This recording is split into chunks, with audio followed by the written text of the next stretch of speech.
Then we'll start the recording here. Okay. Well, Hare Krishna to all the devotees that are on the call, and I'm sure I'll get a few more coming on, and all the devotees that are going to be listening. We are doing the series of the beauty and the messiness of the sadhaka's journey, and today we have a very special guest who has been a dear friend of mine for many, many years, and I'm very grateful that she agreed to come on, because I know it's challenging sometimes for her to do interviews. So this is Pranada. I'm going to, many of you know her from the Sangha, but some of you may not. And after this interview, I think you'll have a lot more acquaintance with her and probably want to go out and get her a new book, which we'll talk about as we go along in the interview. So I'm going to read your bio. So Nanga Manjari says that she can't record yet. And I don't know, but the setup of the translation. Oh, the translation got stopped. That's very strange. Let me get you back on here. I wonder why that happened.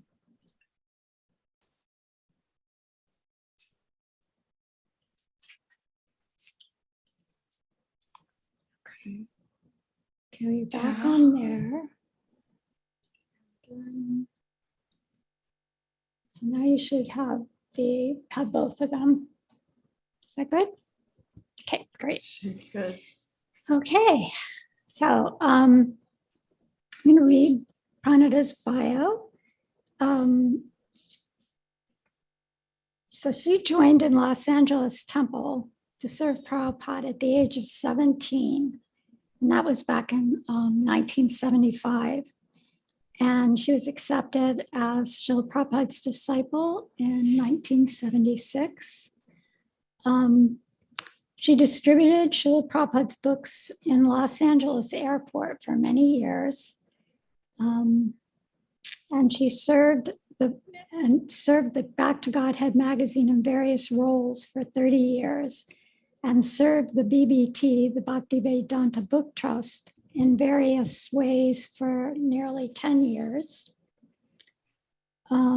She was a board member of ISKCON Foundation, Gita Nagari Press, the Alachua Temple, BTG, the Alachua Learning Center, and in her spare time, you can ask her what she was doing.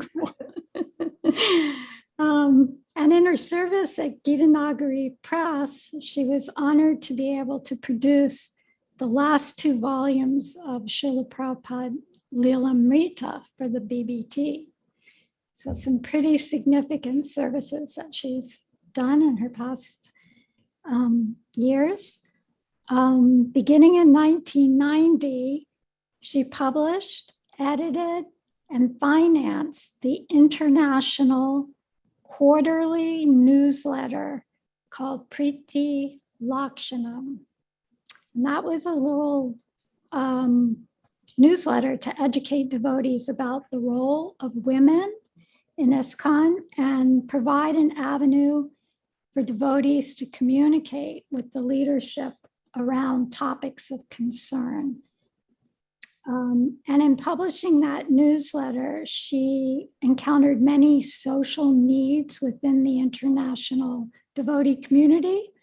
And in response, she began publishing personal ads to facilitate devotees finding marriage partners. She founded Adopt a Child, that served to place devotee children from disadvantaged families into devotee homes who could care for them.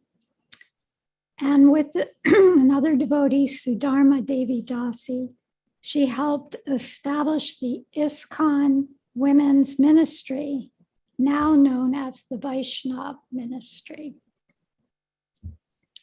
And then in 1993, she was elected as the Krishna Community Fund president with the specific duty to head up an effort to build a new temple.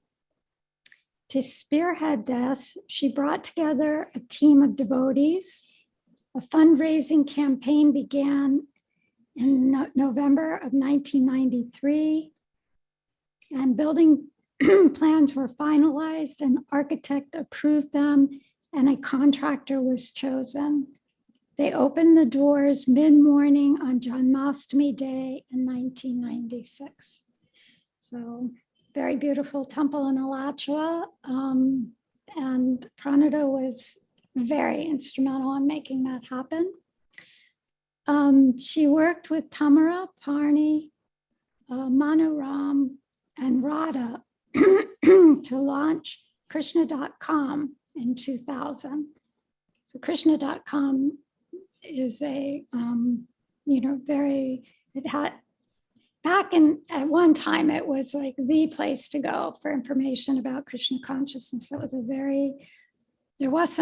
was before social media, so many different social media platforms, and a lot of blogging was happening on there, and a lot of articles and things about Krishna consciousness for newcomers and for devotees. And then in 2002, she became the co-director of the BBT Special Projects, which was formed in response to the preaching strategy she presented to the BBT trustees called the Bhakti campaign. Wow, she's done so much. Okay, in 2020. It's going on a long time. I've known her and I knew she did all these things, but to see them all on a piece of paper and read them, it's pretty it's just amazing. So then in 2020, she published the anthology of 30 writers entitled The Emergence of Women's Voices in ISKCON, which is a written documentary of the experiences of first-generation pioneer women of ISKCON. She had a private library of these documents, likely the only complete one in the world. She sensed it was time to pass the torch of wisdom and lessons learned to future generations, knowing that they would benefit from senior Vaishnavas who have thought deeply on the topics of women's service in the institution. To have the facility to offer these volunteer services as an entrepreneur, she managed 2 successful businesses to support her family. She now spends her time deepening her sadhana and writing for an outside audience. In 2018, she released her first book, Wise Love, Bhakti, and the Search for the Soul of Consciousness, which won several awards and was republished by the BBT South Africa. Her second book, Bhakti Shakti, Goddess of Divine Love, was just released on the first full moon day of this year, and she's working on 2 other books. So just put that up there so you can see this is the beautiful book that she just released, Bhakti Shakti. And that is on Amazon. And I'm sure it will be translated into Spanish very soon. It has been translated into Spanish. It's already already. Okay. And it's been proofread and it's in layout right now. Wonderful. So see, she's ahead of the game. Not me. The devotees who are kindly interested and giving their time. So Pranada met Tripurari Swami in 2013 at Archana City's house in Prabhupada Village, and developed a very wonderful Shiksha relationship with him over the years. And he also was a lot of her inspiration to help her kind of launch her into her writing of these books. So Yeah, We amazing. should have gone with a short bio, I think. I don't know. I think it's important because I would say, you know, I know a lot of devotees and a lot of very amazing devotees who have done amazing things, but Pranada just stands out as somebody that puts her mind to something and she is able to accomplish it. It doesn't matter if she doesn't know how to write a book. She decided she wanted there to be bridge books, and she tried to form a group of, you know, find people to do that, and she couldn't find them. So what did she do? She taught herself how to write. And then not only did she teach herself how to write, but she also taught herself how to do all the things that you have to do to market a book and building a website. I mean, it's just incredible. Nothing stops her. And in reading her, you know, the bio we read, you can see she's a very accomplished devotee, has done so many things to help the Vaishnav community. And of course, you know, her involvement in ISKCON, she's also very involved in Sri Chaitanya Sangha as well now. And she has just really, I would say, made it a better place for women in the movements, and for the future to come also. So I'm very grateful for all the work you've done and all the things you've, you know, helping to build the temple here in Alachua. I mean, that's amazing. So many amazing things you've done. So I want to start up with questions for you as to kind of going back to your early life. In your starting your journey, did you have any cues in your life that would help you understand that you were meant for a spiritual path? Yeah, Yeah. really young. Yeah, I became clear at around, in fact, I was thinking about this also. When I was around 8 years old, I saw a TV program. We had just got a color TV. That was something new. And I think it was a Sunday, I'm not sure, but there was a program and I was by myself watching this program, and it said, it had these old manuscripts on some kind of a beautiful cloth, and there was a hand turning the manuscripts.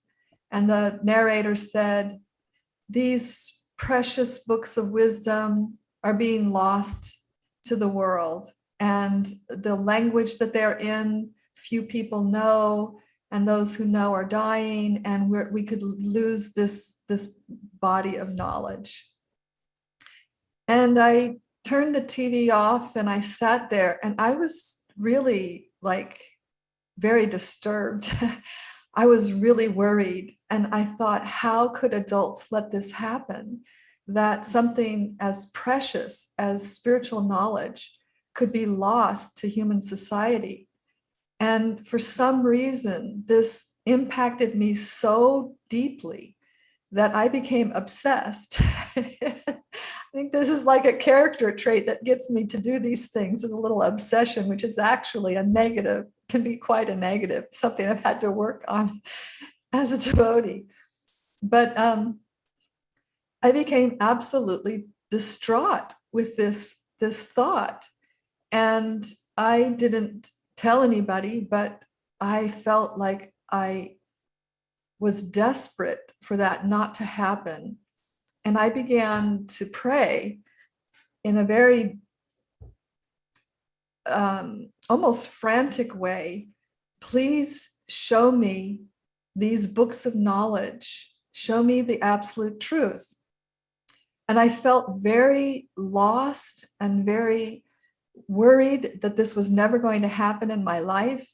And I was about 8 or 9 years old, but I was very, very disturbed. And in hindsight, what's really interesting is I looked at the calendar when this occurred in my life, And Srila Prabhupada made his journey to San Francisco, his first journey on an airplane to San Francisco, right at that time. And I was born in San Francisco and was in Marin County in my childhood home. So that means my spiritual master was coming. I didn't know it, and I'm a child, but I feel like my spirit there, my trajectory to come in touch with my spiritual master had begun. And it was almost like his coming was impressing on me. And then this prayer overtook me. And this prayer became so powerful that after some time, I mean, I stopped playing jacks and jump rope and child games. I just became obsessed. How am I going to get this knowledge? And I remember my parents had this small little Bible in the living room where we never went. And it was very hard. And I remember trying to read it, not making any sense out of it at all. And I had this idea that I needed to find the absolute truth, which I have no idea where I even heard that term, because I was in Catholic school. And, we were, normal, quote, normal Americans. But I was looking for the absolute truth. And I became so frantic about needing to find the absolute truth that I finally began my prayer by saying, I knew I needed, maybe if I made a commitment, that then the answers would come and the books of knowledge would be revealed to me. So then my prayer morphed into, if you just send me the books of the absolute truth, I will do anything. And it took me a few years to go there, because I had a sense that meant some kind of surrender that was going to be big. So I was hesitant to make that, add that to the prayer. But anyway, it was added to the prayer. And by the time I was, say, 12, I was quite beside myself. I still hadn't heard answers. The counterculture movement was at its height. I was very interested in adult conversations. That's where I would spend my time. My parents would have these two hippies over in the evening, and I would just hang out and listen to their conversations about everything going on in the world. And very early on, I realized politics were awful, because I saw John F. Kennedy murdered. I saw Bobby Kennedy murdered. I saw Martin Luther King murdered, and the war in Vietnam was going on. And it was very disturbing. I knew that there were no answers there. And so I was listening to these adult conversations and feeling like maybe I was getting closer to the truth, but they weren't really going. I felt like I was being educated, but not fully. And then I started listening to the music of the time. And then I was feeling like, yeah, it's speaking. There's some message here and it's speaking to me, but still not feeling that wholeness. And then the evening conversations with the adults stopped. And so I went to my father when I was, at this time, I was 13. And I said, could we read spiritual books at night when you got home from work? And we could go on a journey together. And my father said, sure, we could do that. So we started reading everything that was out and about at that time. We read about Zen Buddhism, Be Here Now, Jonathan Livingston Segal, and we read the Bible. And my favorite was Jirdev and Ouspensky. I felt like I was getting close to the truth with these two spiritual teachers. But I felt frustrated because the knowledge seemed right, but there wasn't a path. And so how do you take that knowledge on? I felt that was lacking.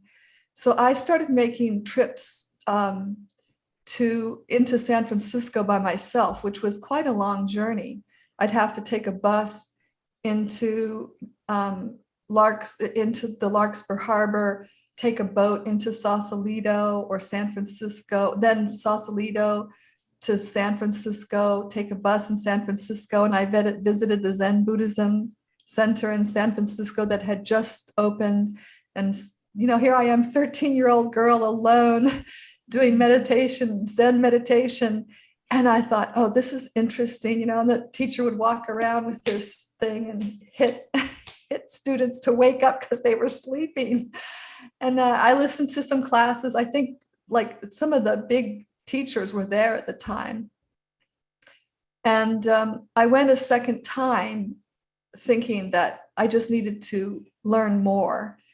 But I really felt like they were talking about the mind, but the mind wasn't it seemed to me that wasn't everything. So I remember my mother's girlfriend, who was younger than her, took me to the Jack Tar Hotel in San Francisco for a seminar by Werner Erhard, who is the founder of EST, and which later became Landmark. And he was speaking. There were about 250 adults, and he was explaining how he had this awakening on the Golden Gate Bridge, and he was going to be teaching people about it, and it was only going to be about this much money.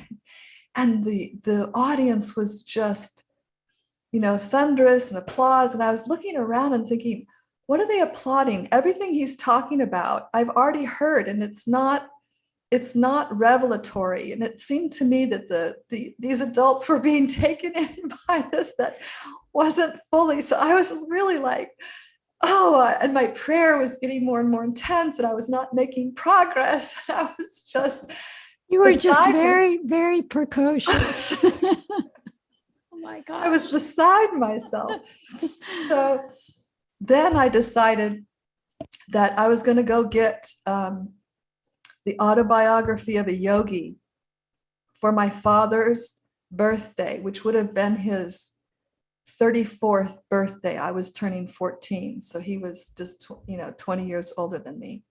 So he was, for his 34th birthday, I decided I was going to go into Sausalito to the Tides bookstore and buy him Autobiography of Yogi. I wanted to get the hardbound version because it was all the rage. Everyone was talking about this book. So I went took the bus and the boat into Sausalito to the Tides bookstore, and I went and right up to the book, and I grabbed the book, and then I was like, something caught my eye down below the shelf, all the way on the floor, and I looked, and I was like, and I realized, oh my God, this is the first time I'm in a bookstore. And I was so taken by the books, I thought, well, maybe I should really find out what else is in the bookstore, because I was looking for the books of the absolute truth. So I started looking around, and I was like, no, and I grabbed the Autobiography of Yogi again. And again, I looked down, and I was like, what is that? And I picked up these two little books, and I turned them over, and there was this picture of this person from India who looked very saintly. And the first book was called Beyond Birth and Death. And the second was called Journey to Other Planets. And I looked at those two books, and I thought they were really calling me. But I was here to buy Autobiography of a Yogi. So I set them down, and I said, no, I'm buying Autobiography of a Yogi. So I grabbed the book again, and I turned to walk to check out, and I was like, no, I can't do this. Even though this was a hardbound book, it was the book I came for. Everyone was talking about it. I couldn't do it. I came back, and I put the book down, and I picked up the two little books again.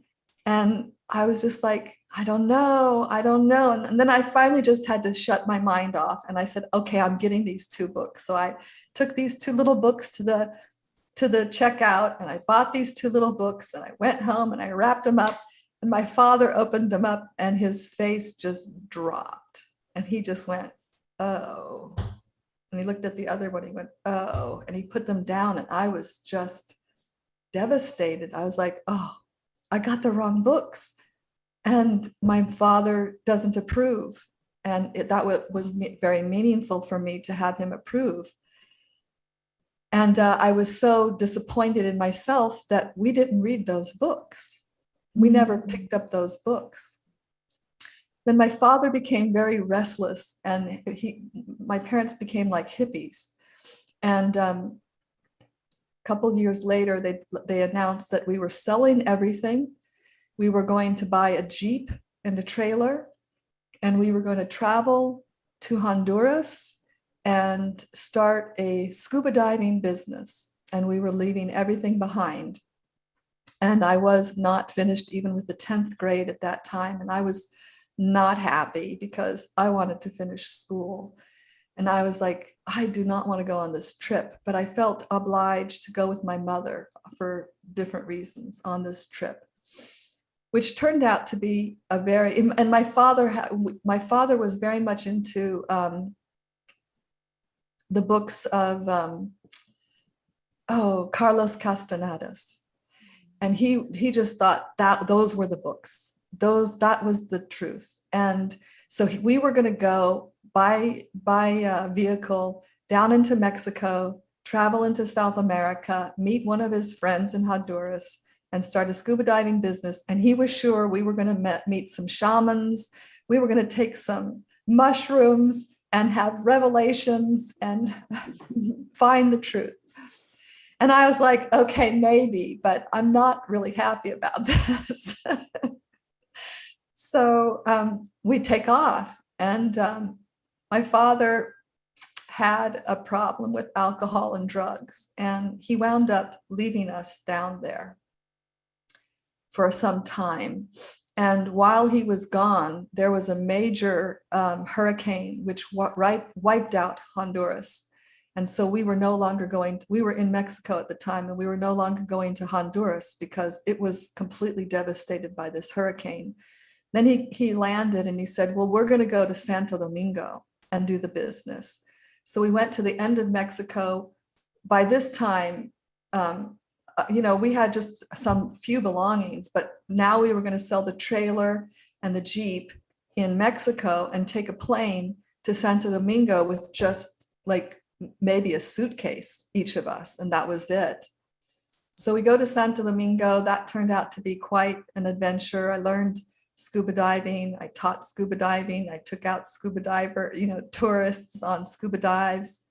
And, but I was just beside myself. Nothing, the spiritual thing didn't happen in Mexico. And now I'm almost 16 years old. My life is going by. I don't have the books of the absolute truth, and everything is ruined.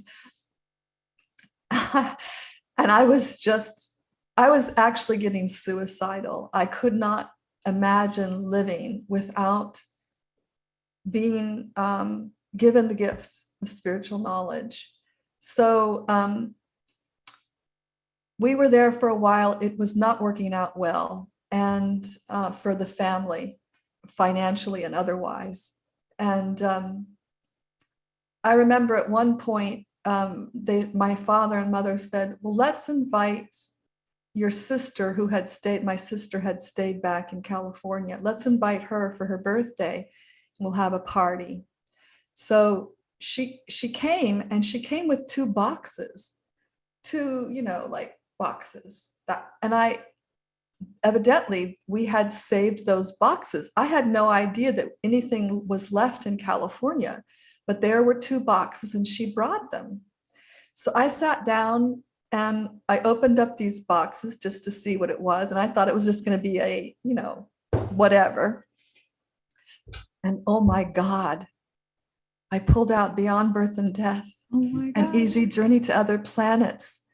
And I took them like this, and I grabbed them and I said, oh my God, they followed me all over the world, and they're here, and I must take them now. And so I didn't show them to anybody. I hid them and I took them into my room. And then within a few days, I sat down with them and I was like, something is happening here, but I was having a hard time understanding the Sanskrit and everything that was being said. And it just wasn't completely gelling. So then I said, And plus, here I am, I'm 16, I don't even have an education. I'm trying to read these profound books. And I decided I'll pull out I would look every word up in the glossary, and I was going to pull out a dictionary and look up every word as I read them. And so the second time I sat down to read them like that, and oh my God, everything shifted in that day. The whole world just collapsed in a very profound way. I wasn't the daughter of my mother and father. I wasn't the sister of my brothers. I was a spiritual being and this world was an illusion. And I just was introduced to the Supreme Personality of Godhead, and everything just shifted so profoundly. Tears were coming down my eyes, and I thought, oh my God, that you've answered my prayer. You've answered my prayer. I found the truth. I found my path. I found my master. And it was a very profound experience. And that's how Prabhupada came for me the second time. This time he was coming with more force to pull me. And of course, I remembered that I had added to my prayer that if I found the absolute truth, I would surrender everything. So I was like, oh no, now what have I gotten myself into? What do I have to do now? Oh my goodness. And that was a heavy moment, because I felt that honesty was very important, and I could not betray that promise that I had made, and the gift had been given. And so, long story, we made it back into California a few months later, and I visited when we were in the airport, Kanchambala, whose husband Madhusudana just passed away. She gave me a mantra card with the address of the ISKCON temple in Los Angeles. So I went to the temple and went to the Sunday feast, picked up a Bhagavad Gita at the gift store, and felt like more and more connected to the path, but really like terrified to surrender. And I remember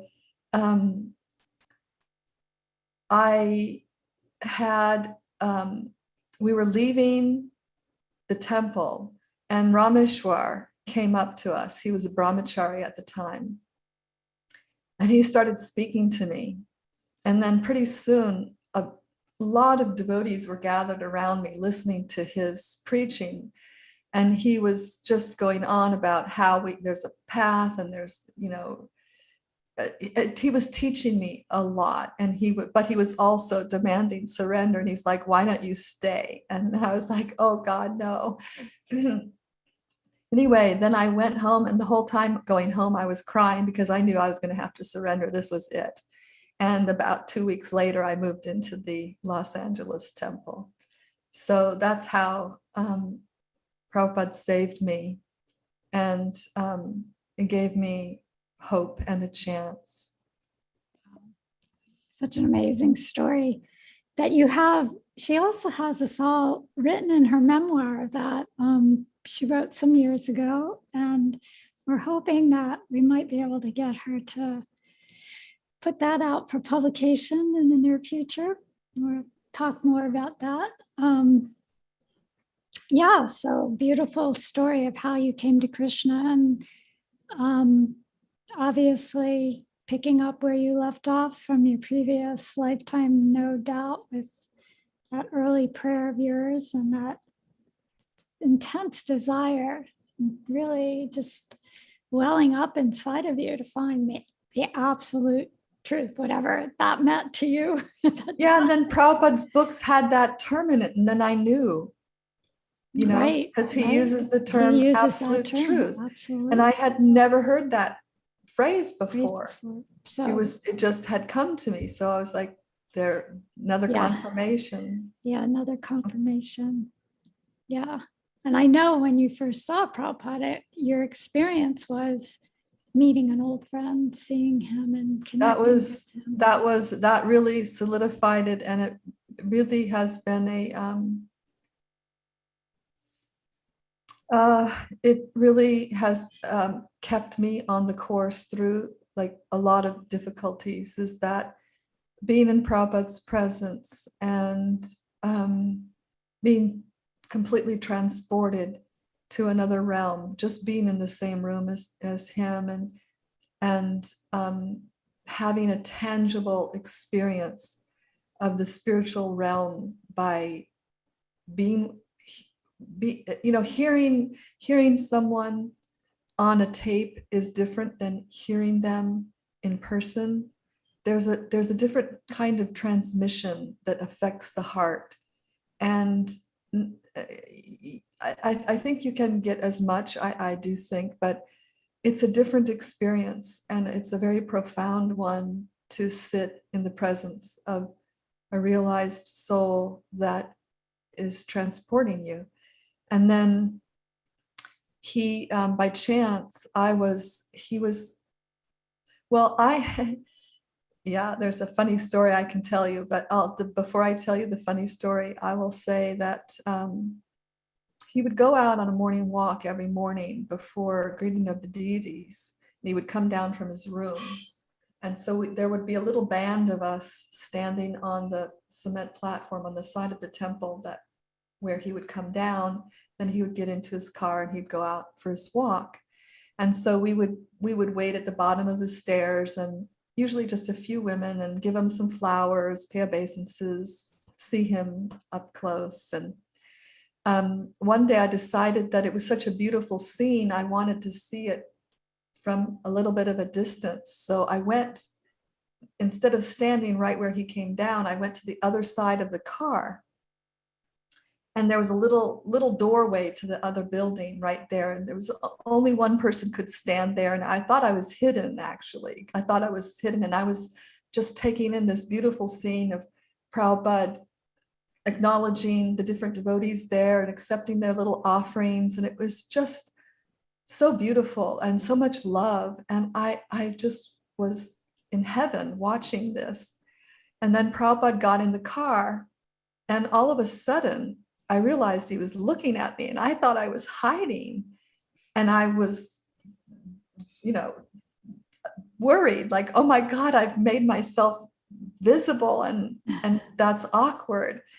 But Prabhupada looked me right in the eye, and he held my eyes, and I was just stunned, because I felt like we were having a conversation with our eyes, and I didn't know how to respond, and I wanted to respond, and I was quickly trying to think, how am I supposed to respond, and what is being, and and this was all very much of a flash, where I saw eternity, like how everything goes for eternity. And in that exact moment where that was transmitted, it was also that he was my friend. And I thought, that doesn't make any sense. He doesn't know me, and I'm trying to be a disciple, and how could we be friends? But it was such a powerful feeling that I was showing that we were friends and going to be friends in eternity. I was like overwhelmed, and I felt, okay, what am I going to communicate with my eyes? And I tried to communicate that I surrendered and I loved him. And he took his hands like this, and he shook his hands like this. And then the car drove off, and I just stood there for a long time crying. Yeah. It was like in that moment, he was coming for me.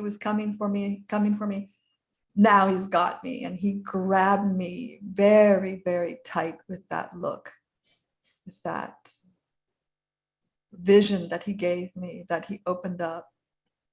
So beautiful. Wow. Thank you for sharing that. Yeah. So I guess I'm going to ask you, after coming and being a very young devotee. I know there were a lot of challenges in your life, and it would probably take a week of 24-hour, 7, just be, just to hear all of the challenges you've been through, but maybe to pick the most prominent challenges or the ones that you would like to share as the part of the sadhaka's journey of having to go through challenges to upgrade their devotion. Yeah, it's almost like, which lifetime do you want to talk about?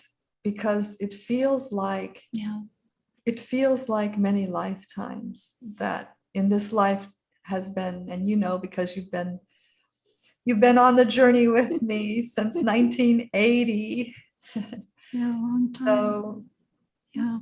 And what it's, but it does really feel as though it's been numerous lifetimes that have been lived, and each one has had a kind of death and then a slow birth into the next one. And each one has brought powerful lessons in dissolving the ego and really going through the anartha nivriti, which seems to be a very long, painful process. One we can't avoid, but one that is not easy, and it seems like it goes on and on for a long time.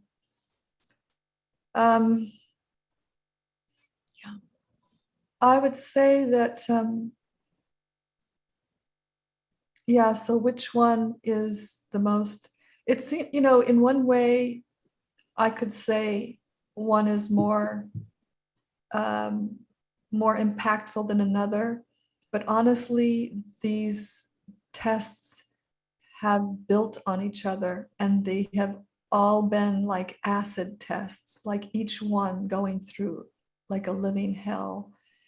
From relational issues to being abused by authorities in ISKCON, to being dismissed because of having a woman's body and not being allowed to do the services.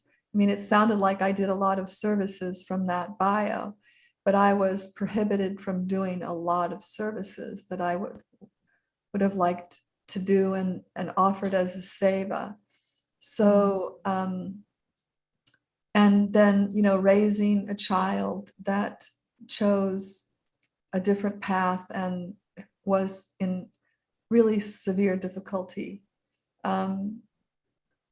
really crisis, so so which crisis was more profound? They were all difficult, and they all had a very specific purpose.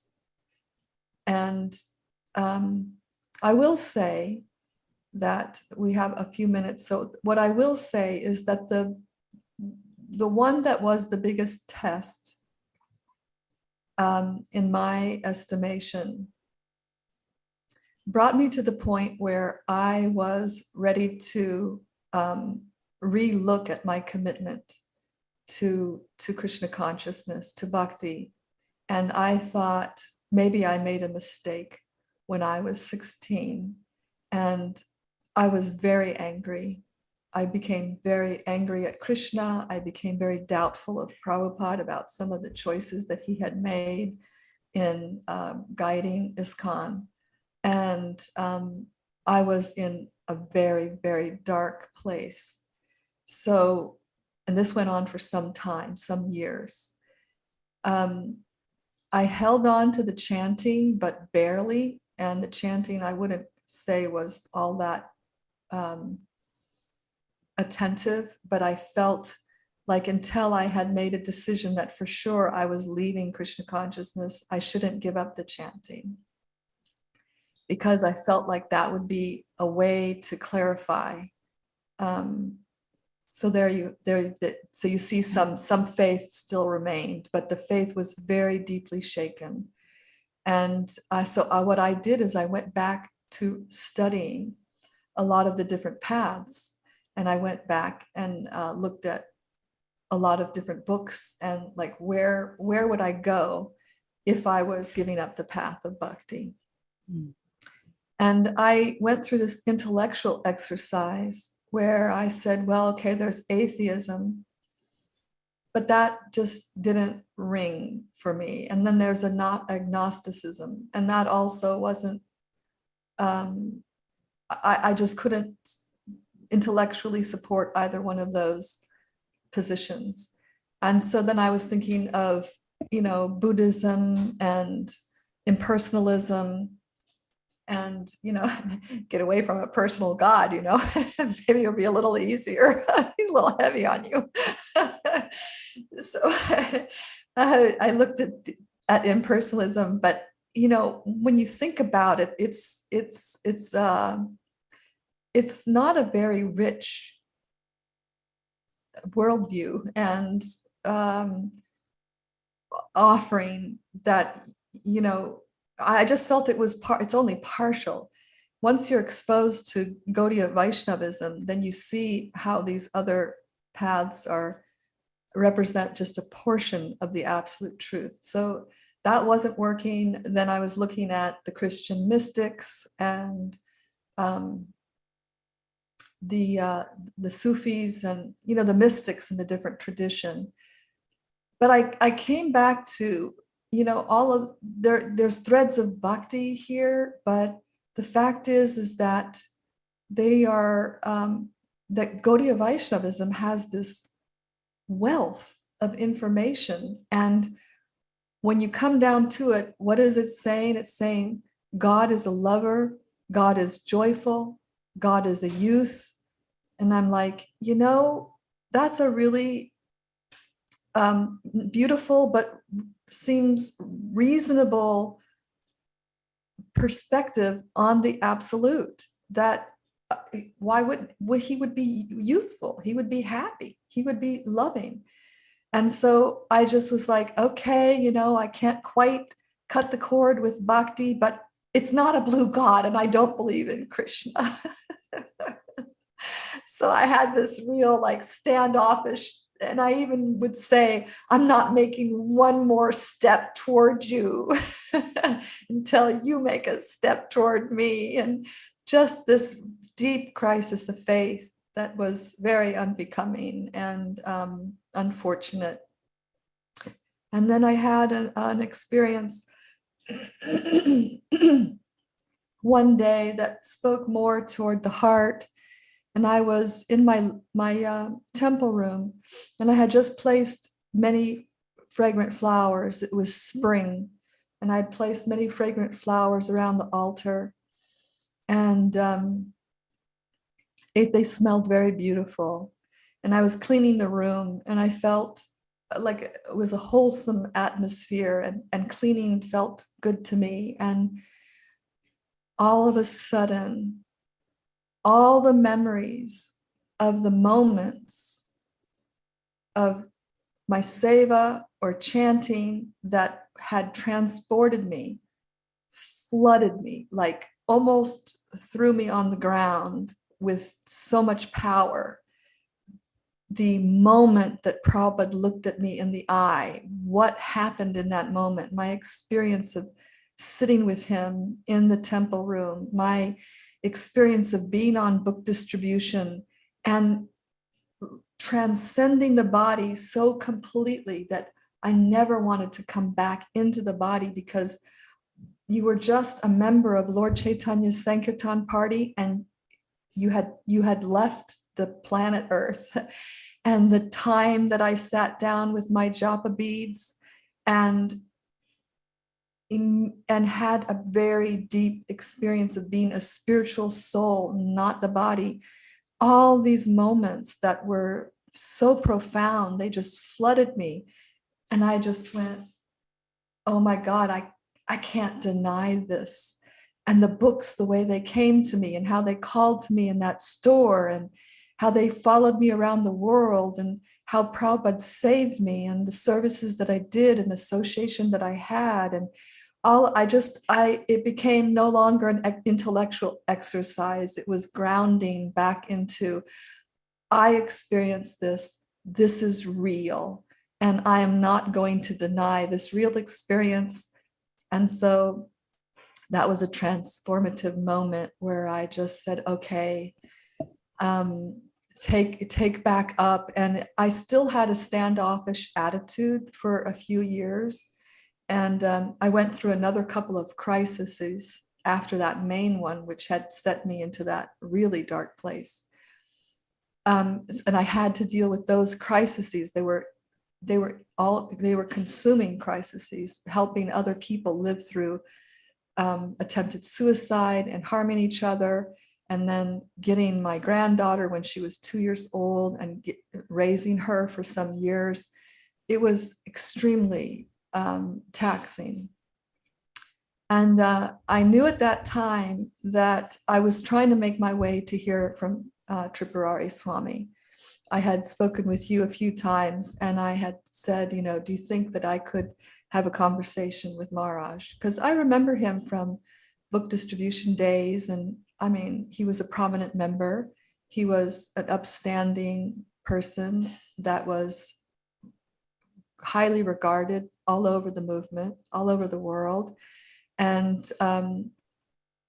ISKCON no longer was working for me. My faith had been too decimated. I didn't have a place. I lost a lot through the tests. And that was one of the tests, was to individuate away from the institution, where my whole identity was part of an institution. And I realized that's not bhakti. And I have to come to bhakti on my own. Anyway, so I wanted to make that journey to hear from Tripurari Maharaj and visit you. And finally, after 5 years of a very awful situation, I was able to do that in 2013, and had just another like aha moment, where I sat there and I was like, oh my God, I didn't, now we're running out of time, but part of the journey was I had this idea of a preaching program called the Bhakti Campaign. And I presented it to the BBT trustees in 2002. And it was a marketing idea where we would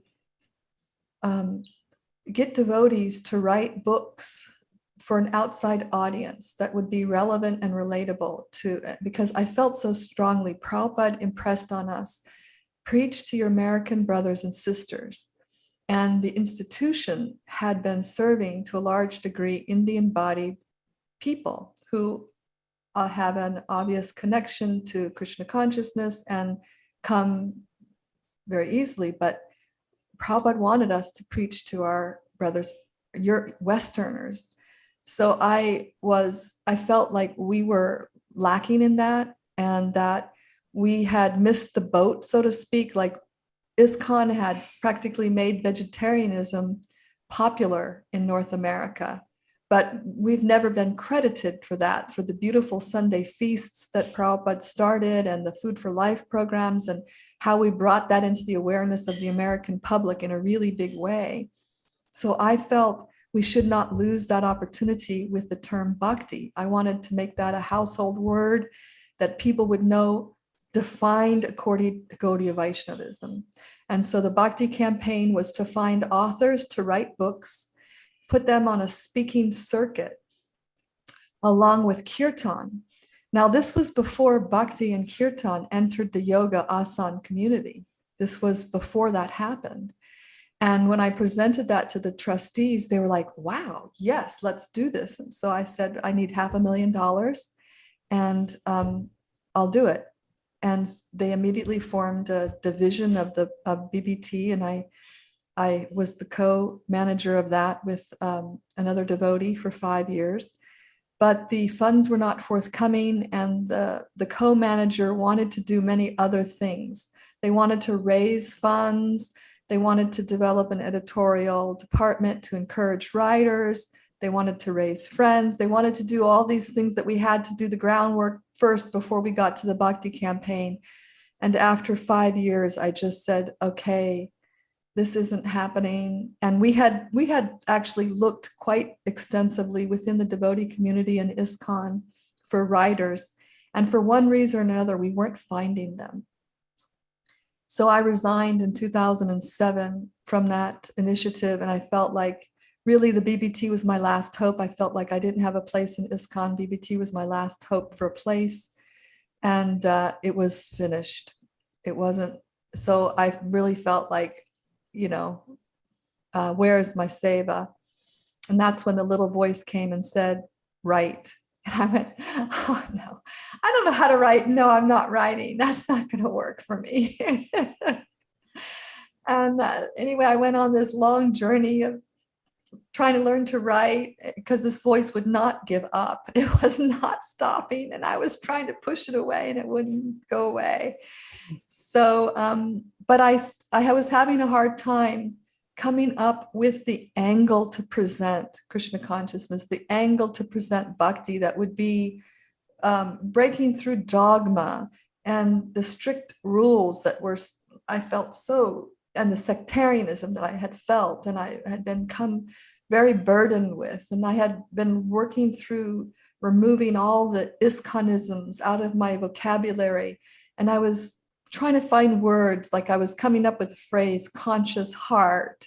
And then I was talking about the feminine divine and I was blogging, but it wasn't coming together. It wasn't gelling. It was like I was blocked. And I remember telling girlfriends, I don't have the vocabulary. I can't write. And my writing mentor is a Buddhist and she can't quite get what we're talking about in bhakti, and the depth of it and the gems and the beauty. And how am I going to do this? And so I sat down in that class with Swami Tripurari and I was like, oh my God, there it is. I've been looking for this for like 15 years.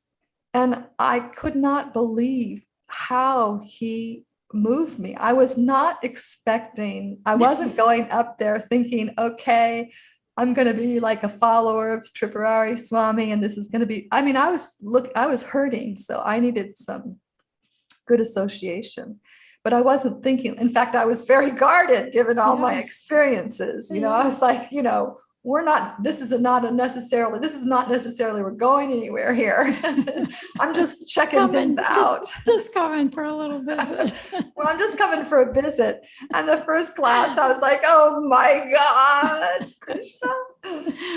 And I went up to him and I said, Maharaj,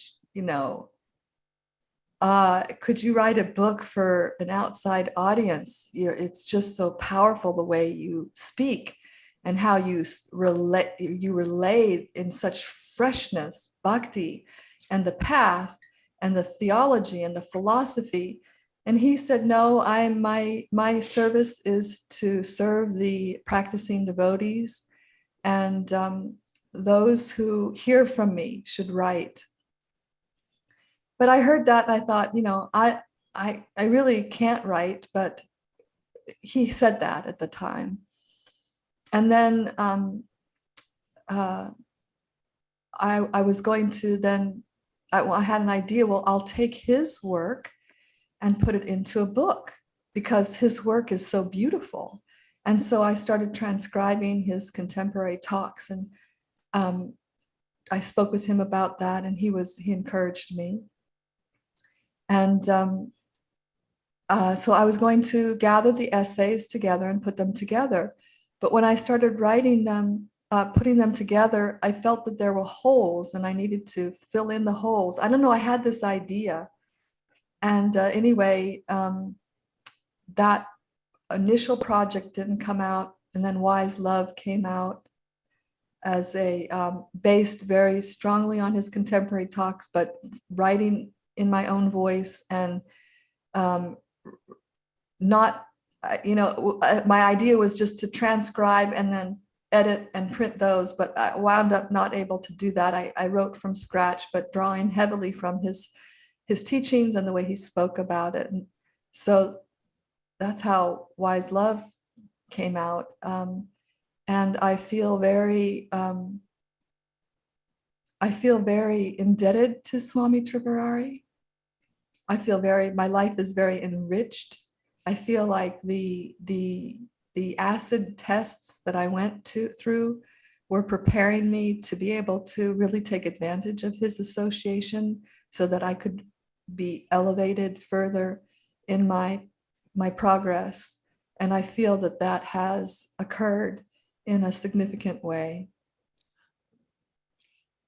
Yeah, so being able to hindsight, see where you've come and then see all those really difficult, challenging, dark nights of the soul, and seeing how they always, and every devotee who has done this can see if they get far enough along, and forward, how all those things serve to bring them to a higher level and really deepen their commitment to bhakti and their practices. And so I've certainly seen that in you. Just your practice, how deep you've gone in your practice in the last years, and then these books that are coming out, and your ability, Krishna's empowered you in such an amazing way to write those bridge books that you dreamt about other devotees writing, and Krishna had you on his agenda to be the author. I had no clue. No, you had no clue. And so all those times that, he made things difficult, it was to prepare you for this and your deepening sadhana. And yeah, it's really been, for me, a real honor and privilege to know you. Oh, Archana. And seriously, because I'm just, I feel like I don't push myself so much, I'm like,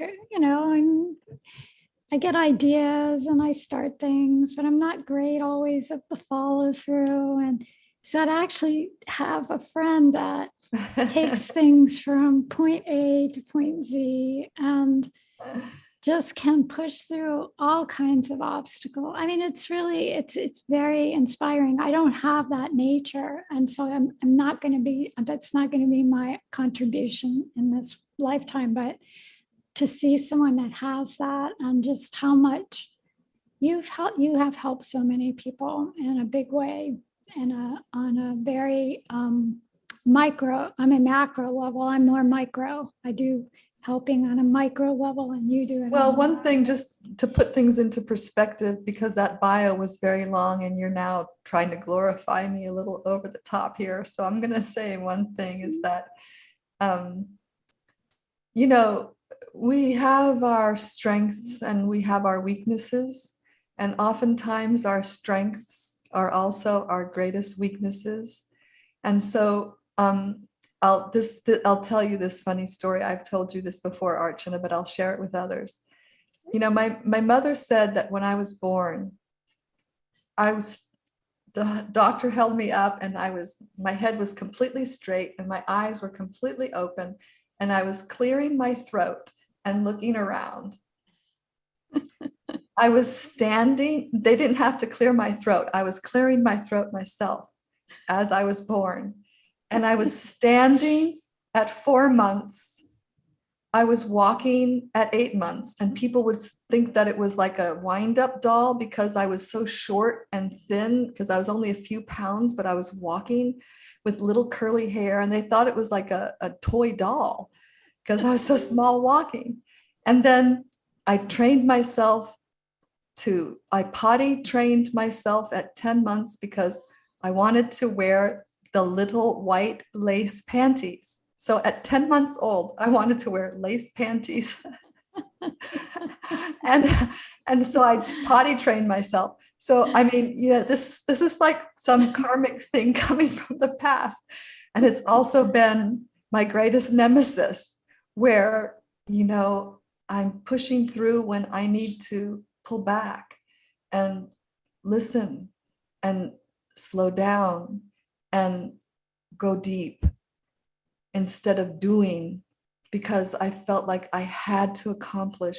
It meant so much to me in terms of psychologically my self-worth, but I had to give back to Prabhupada. I had been given so much, and I still feel that way. Anyway, so as much as it's been good, it looks good because then you can do a lot of external services. There's problems with it, and so sure. just to keep it into perspective, I thought to share that. And it Yes. seems like few people have questions. Maybe we should not talk anymore and take Yeah, questions. let's take the questions. Well, one of the questions, Sakirati, I think you already answered her question. Please share with us how your experience when you've met Guru Maharaj and connected to him. So you have addressed that. Krishna Kumari said, thank you for sharing your amazing journey. I think my question is similar to Ananga Manjari Dasi. Oh, so I didn't see her question. Okay. How has your practice grown and changed since your association with Sri Chaitanya Sangha? How have you harmonized your ISKCON experience to where you are now? Hope this makes sense. So I have always been a person that is very self-reflective and seeking honesty and living honesty. So that brings in a degree of internal aspect to one's sadhana that's very powerful. And hearing from Swami and receiving his guidance and his association has set that into deep waters, that tendency, and shown me practical ways to, well, it's even more than practical ways. I mean, he gives practical ways, but his company has lifted me it lifted me spiritually. It's like someone who's more advanced than you can do that, and he has done that. And as that has happened and continues to happen, my sadhana goes deeper and deeper, and I'm reaching experiences in my sadhana that I've never had before. And I attribute that to his association. And how I have harmonized my experience with ISKCON, you know, that's where I was born and raised. You know, Prabhupada saved me, and I was able to serve his preaching mission. As Swami said, Prabhupada had us in this position of you just whatever we're told to do, we would just do. And that experience was very profound in the formation of who I am, and the experience of being in an ashram and just being willing to do whatever, whenever, at any moment, this changes, that changes. And then developing lifelong friendships. I mean, we've known each other for 37 years, more than that. Something, almost 40 years. Yeah. Over 40 years. Yeah, over 40 years. So, I mean, and you're my closest friend. I mean, that happened in ISKCON, you know. So I feel privileged and honored to be able to have rendered service in that pioneer movement of bringing Krishna consciousness to the West. I feel grateful. It's not too hard to harmonize. Yeah. I mean, I see what it was. For a while, I was very heartbroken. I mean, absolutely devastated with what has gone on in ISKCON, and where I think it's gone off and the problems. And then at the same time, I see it's really helping a lot of people still. So it's mixed, and I am no longer, I feel a little distant, but my friends are still members, active members of ISKCON. My husband is the manager of Back to Godhead magazine and has been for 37 years. And he's very, very much an ISKCON, a prominent ISKCON member. And I just have no problem being in both worlds. I'm looking forward to seeing the sectarianism and the bigotry and the sexism of ISKCON ending, so that the sanghas can come together for spreading bhakti in a deeper way. Because through the association of people at Sri Chaitanya Sangha, I've come to see the whole Gaudiya Vaishnava world, which is quite broad beyond ISKCON, and I was vaguely aware of it, and now I am more intimately aware of it, and the sincerity of these devotees, and the love and the spirit of people in ISKCON and quote outside of ISKCON is just tremendous. So I don't know if it'll happen in my lifetime, but I'm so looking forward to the possibility of cooperation and some maturity growing in some of the members of ISKCON. Thank you. Very beautiful, comprehensive answer. Omkar has a question. Haribol, Pranad, thank you for sharing your beautiful journey. Hare Krishna. We're going to see you in question, North Carolina, I heard. Yeah, soon, in a little over a couple of weeks. Okay. Looking forward to meeting you there. Likewise.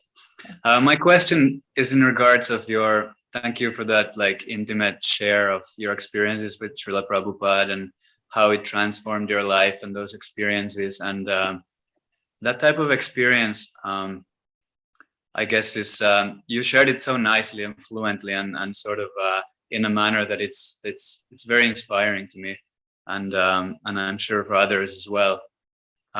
But I'm wondering that, having had such an experience with Srila Prabhupada, that would be really such a confirmation of and faith building experience, would that be something that you, at an ongoing base, sort of reinvent your sadhana around, or is it how would that affect do you have to kind of go back to it, or is it something that transformed you in a way that, I don't know if it's too private, don't feel pressure of sharing, but No. some words maybe.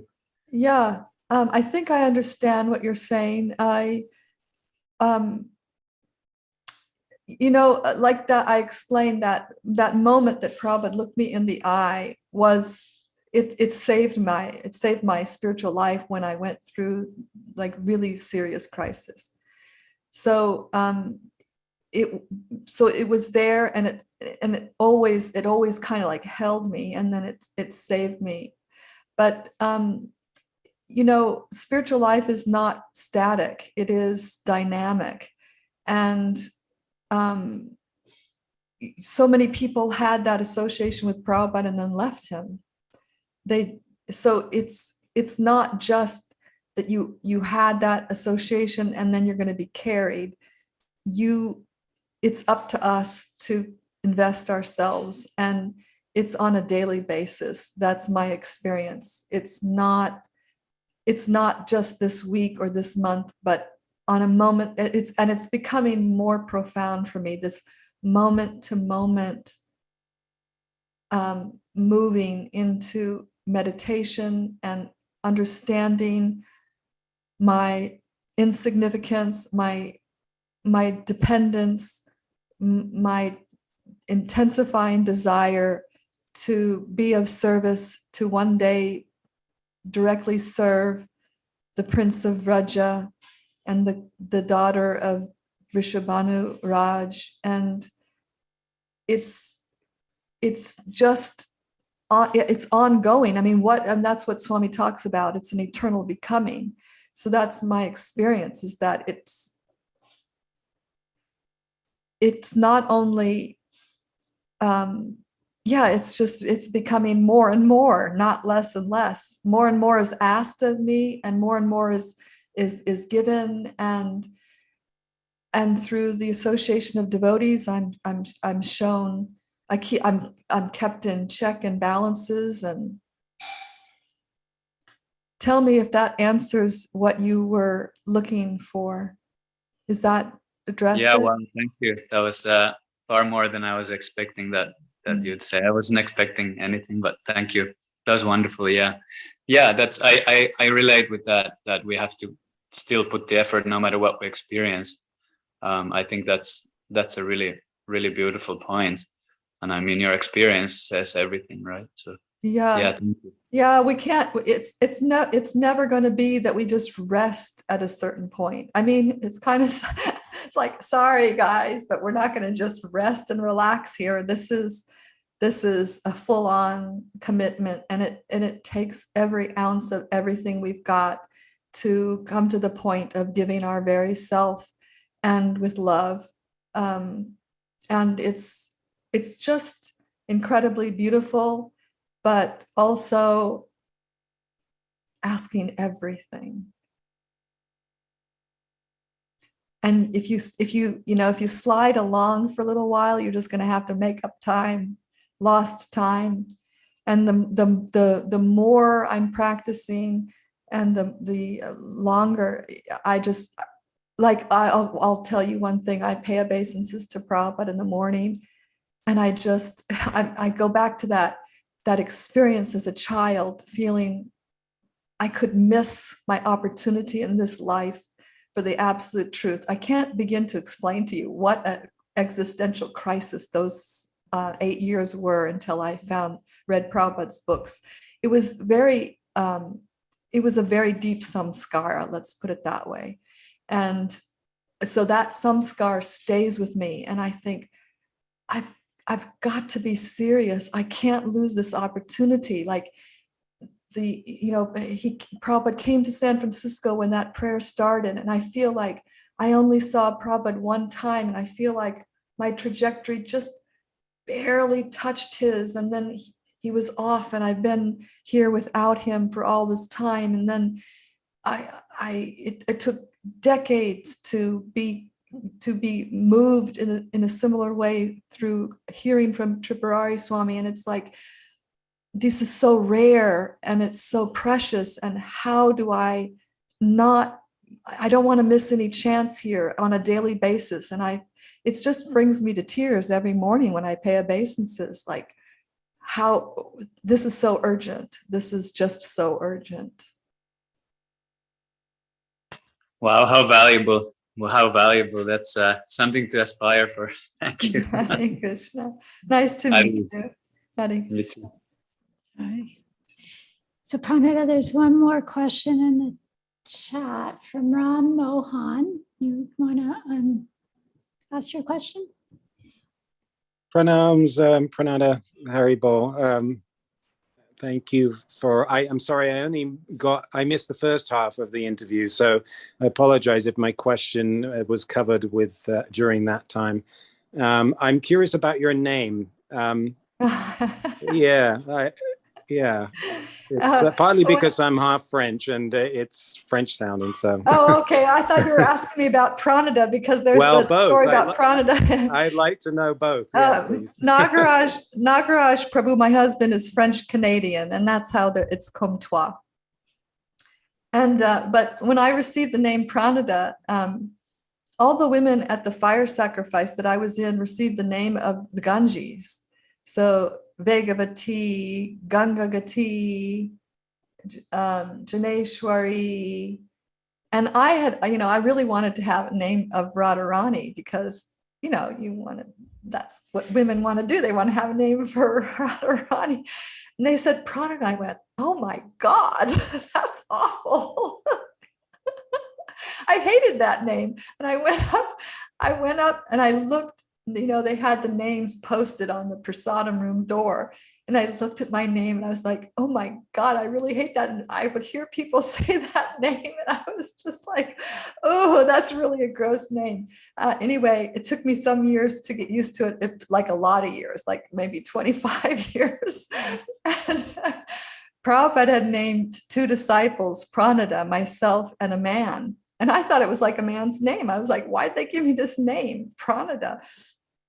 And then in the last 10 years, prana means life air, and da means one who gives. So it means the servant of one who gives life air. And in the last 10 years, I've heard now, it's a name for Srimati Radharani, who gives life air to Krishna. It's a name for Chaitanya Mahaprabhu, who gives life air to the jivas.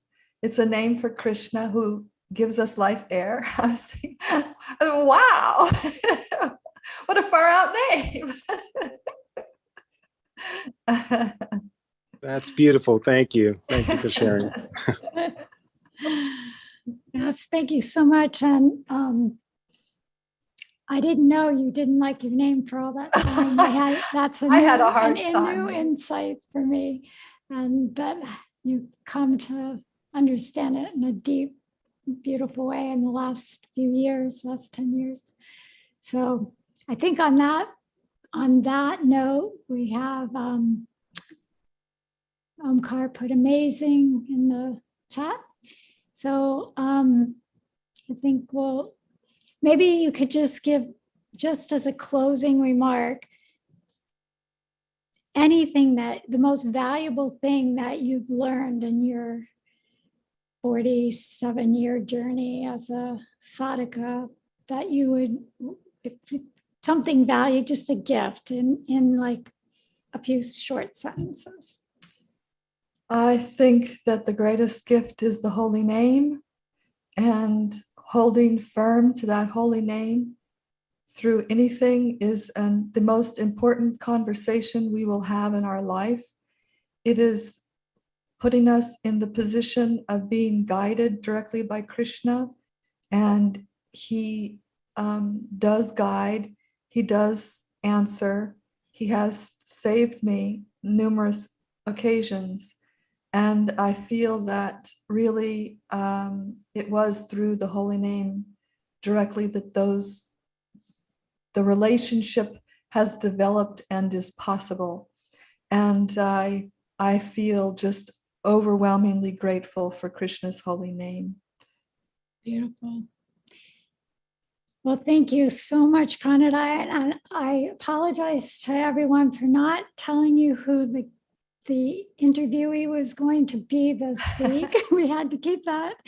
I had to keep it a secret until this morning when I asked Pranada to do it, so that she would be able to do it without overthinking it and getting an anxiety about it. So too much anxiety. I can't speak in public.